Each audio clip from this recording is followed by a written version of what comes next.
Hi friends, మనం చాలాసార్లు burger తెచ్చుకుంటామండి. కానీ ఇంట్లో తయారు చేసుకుంటే మాత్రం సూపర్గా ఉంటుంది. ఈ విధంగా తయారు చేసుకోండి. ఒక 300 గ్రాముల చికెన్ తీసుకొని ఇలా సాఫ్ట్ పీసెస్ కట్ చేసుకొని ఒక గుప్పెడు కొత్తిమీరకు, కొంచెం పుదీనా వేసుకోవాలి. అలాగే గరం మసాలా, ధనియాల పొడి కలిపింది ఒక స్పూను, సరిపడా సాల్టు, ఒక చిన్న ఉల్లిపాయను ముక్కలుగా కట్ చేసుకొని వేసుకొని, ఒక అర స్పూను కారం వేసుకొని, ఒక 4-5 స్పూన్ల ఆయిల్ వేసుకొని దీన్ని మెత్తగా గ్రైండ్ చేసుకోవాలి. చూడండి, ఈ విధంగా గ్రైండింగ్ అనేది అయింది. గ్రైండ్ చేసిన తర్వాత చూస్తే ఇది చికెనేనా అనిపిస్తుంది, అంత సాఫ్ట్గా అంత బాగుంటుంది. ఈ విధంగా అంతా గ్రైండ్ చేసుకొని ఒక బౌల్లోకి తీసుకోవాలి. చూడండి, ఇప్పుడు ఒక ఎగ్ తీసుకొని దాన్ని కొట్టి ఆ నీళ్ళని అందులో వేసేసుకొని, నీలం వేసి కలపడం వల్ల కాస్త లూజ్గా అవుతుంది కనుక దీనికి సరిపడా బ్రెడ్ క్రమ్స్ అనేది వేసుకోవాలి. మనకి ఎప్పుడైనా బ్రెడ్ కట్ చేసి మనం ఆమ్లెట్ వేసుకుంటాం అనుకున్నప్పుడు సైడ్ క్రంచ్గా ఉండేది కాస్త ఆరబెట్టి పౌడర్ చేసుకుంటే మాత్రం ఈ విధంగా ఉపయోగించుకోవచ్చు. నేను అలా చేసిన పౌడర్ ఇది. ఈ విధంగా అంతా కలిపేసుకొని పక్కన పెట్టుకోవాలి. బర్గర్ అనేది ఇటాలియన్ స్మెల్ రావాలనుకుంటే ఇలా మిక్స్డ్ హబ్స్ అని దొరుకుతుందండి. ఒక 1/4 స్పూన్ వరకు వేసుకొని కొంచెం బ్లాక్ సోయా సాస్ కూడా వేసుకొని మిక్స్ చేసుకోవాలి. ఈ రెండింటి కాంబినేషన్తో బర్గర్ అనేది మంచి వాసన వస్తూ సూపర్గా ఉంటుంది.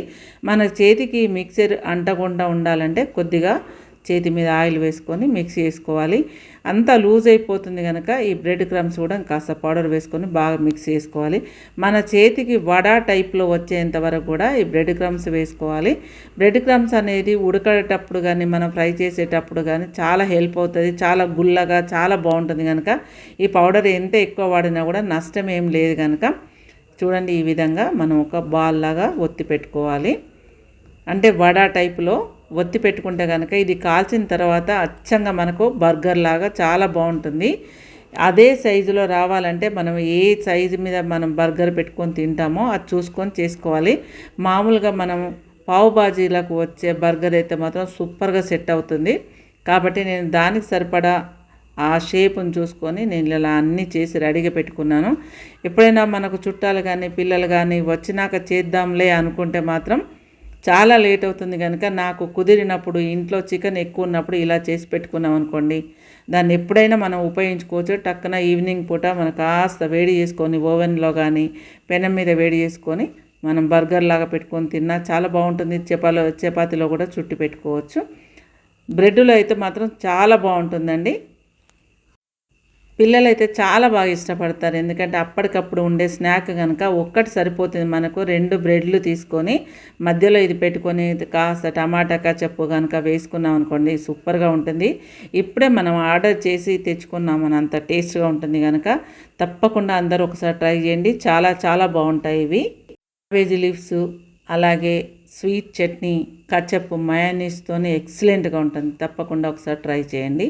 ఇలా 2 వైపులా కనుక వేసుకొని బాగా బ్రౌన్ అయ్యే వరకు మనం రోస్ట్ చేసామంటే సూపర్గా ఉంటుంది. ఇందులో అస్సలు ఎక్కువ నూనె పడదండి. ఎందుకంటే మనం ఎంత నూనె వేసామో అంతే కనిపిస్తుంది. ఎక్కువ పీల్చుకోవడం అనేది ఉండదు కనుక ఇలా జల్లెల్లాగా ఉన్న దాని మీద పెడితే ఉన్న 2-3 చుక్కల నూనె కూడా కిందకు కారిపోయి మనకు సూపర్గా తయారైపోతుంది. మీరు బటర్ పెట్టుకొని తినేవాళ్ళు కూడా అలా తినొచ్చు. రకరకాల ఫుడ్లు వచ్చినాయి ఈ రోజులలో కనుక మనం ఎప్పుడైనా చికెన్ తీసుకొచ్చినప్పుడు చాలా ఎక్కువ క్వాంటిటీ తీసుకొచ్చిండ్రు అన్నప్పుడు మట్టుకి ఇలా సాఫ్ట్గా ఉండే పీసెస్ అన్నీ, చికెన్ పీసెస్ అన్ని పక్కన పెట్టేసుకొని ఇలా తయారు చేసి పెట్టుకుంటే మనకి ఎప్పుడు కావాలంటే అప్పుడు ఇలా రెడీ చేసి పెట్టుకోవచ్చు. సేమ్ టైం మనం చికెన్ వండే టైంలోనే ఇలా ఈజీగా చేసి పక్కన పెట్టుకొని ఒక బాక్స్లో పెట్టుకుంటే మాత్రం ఎప్పుడంటే ఇంకా అప్పుడు రెడీ అయిపోతుంది. మా మనవరాళ్ళకైతే చాలా ఇష్టం కనుక నాకు ఇలా ఎప్పుడు టైం దొరికితే అప్పుడు కొన్ని చేసి పక్కన పెట్టుకుంటాను. చాలా వెరైటీగా ఉండడం వల్ల ఇష్టంగా తింటారు కూడా.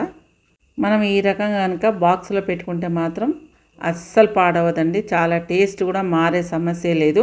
మీరు అందరూ ఇలా స్టోర్ చేసుకొని డీప్ ఫ్రిడ్జ్లో పెట్టుకోండి, కావాల్సినప్పుడు ఉపయోగించుకోండి. ఈ వీడియో మీ అందరికీ ఎంతో కొంత నచ్చిందని నేను అనుకుంటాను. నచ్చితే మాత్రం తప్పకుండా ఒక లైక్ చేయండి, షేర్ చేయండి, సబ్స్క్రైబ్ చేయండి. అలాగే పక్కనే ఉన్న బెల్ ఐకాన్ కొట్టి ఆల్ క్లిక్ చేయండి. Thank you for watching. Thank you.